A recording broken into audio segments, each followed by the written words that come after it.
नमस्कार, आपके साथ मैं हूं दीपशिखा भारद्वाज और आप देख रहे हैं न्यूज स्ट्रेट पहाड़ समाचार में आपका स्वागत करती हूं।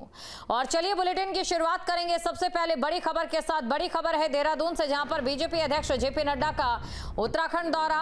आज से प्रदेश के 2 दिवसीय दौरे पर जेपी नड्डा एयरपोर्ट पर सीएम धामी ने स्वागत किया है। पिथौरागढ़ के सीमावर्ती गांव का दौरा करेंगे, वाइब्रेंट विलेज योजना का निरीक्षण करेंगे। गुंजी में सेना के जवानों से मुलाकात का ये कार्यक्रम रहने वाला है। 2 तस्वीरें आपको दिखा रही हैं बीजेपी अध्यक्ष जेपी नड्डा का उत्तराखंड दौरा, जहां पर वाइब्रेंट विलेज को लेकर भी योजना का निरीक्षण किया जाएगा उनकी ओर से। बड़ी खबर आपको बता रहे हैं, आज से प्रदेश के 2 दिवसीय दौरे पर हैं जेपी नड्डा। एयरपोर्ट पर सीएम धामी ने उनका स्वागत किया है। पिथौरागढ़ के सीमावर्ती गांव का दौरा उनकी ओर से किया जाएगा और वाइब्रेंट विलेज योजना का निरीक्षण करेंगे। गुंजी में सेना के जवानों से मुलाकात का कार्यक्रम रहने वाला है। तो 2 तस्वीरें आपके सामने हैं। नड्डा गुंजी में भी मौजूद रहेंगे और इसी खबर पर अधिक जानकारी के साथ संवाददाता अजीत सिंह राठी हमारे साथ जुड़ चुके हैं। आज ये 2 दिवसीय दौरा ये रहने वाला है जेपी नड्डा का, और इस दौरे के क्या कुछ मायने, कितना लाभकारी ये उत्तराखंड के लिए रहने वाला है, क्योंकि कई योजनाओं का निरीक्षण किया जाएगा। जी बिल्कुल, देखिए जेपी नड्डा का ये बहुत महत्वपूर्ण दौरा है और भारतीय जनता पार्टी के राष्ट्रीय अध्यक्ष होने के साथ साथ जगत प्रकाश नड्डा केंद्रीय स्वास्थ्य मंत्री भी हैं।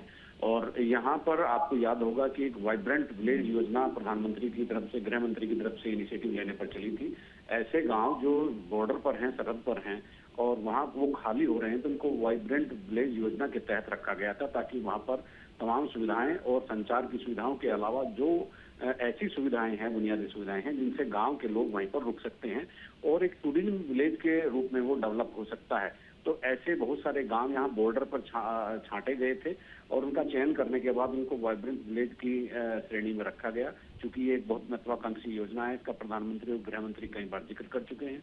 तो जेपी नड्डा एयरपोर्ट पर ही उत्तराखंड के अधिकारियों से जो कार्य योजनाएं इन गाँवों की है, टूरिज्म को बढ़ाने की, लोगों को वहीं पर रोकने की, तो उस पर प्रस्तुतिकरण लेंगे। प्रस्तुतिकरण लेने के बाद फिर वो शाम के समय यहाँ से पिथौरागढ़ निकलेंगे। और गुंजी एक वाइब्रेंट विलेज गांव है और गुंजी में आईटीबीपी, एसएसबी, आर्मी के तमाम बेस कैंप हैं।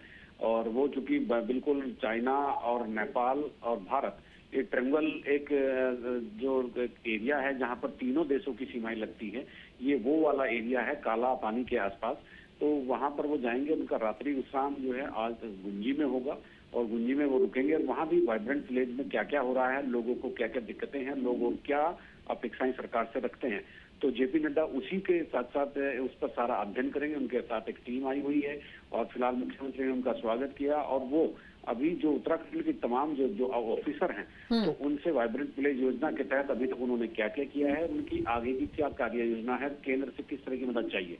दूसरा, सामरिक महत्व से भी सरहद के जो गांव हैं उनमें लोगों को रोके रखना, मतलब सामरिक महत्व का भी मसला है और देश हित का मसला है। और जो हमारी जो अंतर्राष्ट्रीय सीमाएं हैं उनको सुरक्षित रखने के लिए लोगों का वहां रहना बहुत जरूरी है, ताकि जो हमारी जो सरहद है वहां पर किस तरह की गतिविधियां हो रही हैं वो भी इन्फॉर्म कर सकें जिला प्रशासन को या पैरामिलिट्री फोर्सेस को।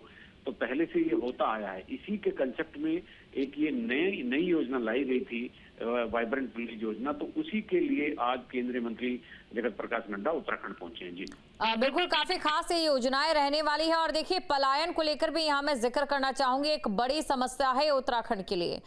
राज्य सरकार की कोशिशें, केंद्र सरकार की कोशिशें भी देखी जा रही हैं, लेकिन बड़ा सवाल ये कि ये कोशिशें कितनी रंग ला सकती हैं और कितना युवाओं को प्रभावित कर सकती है।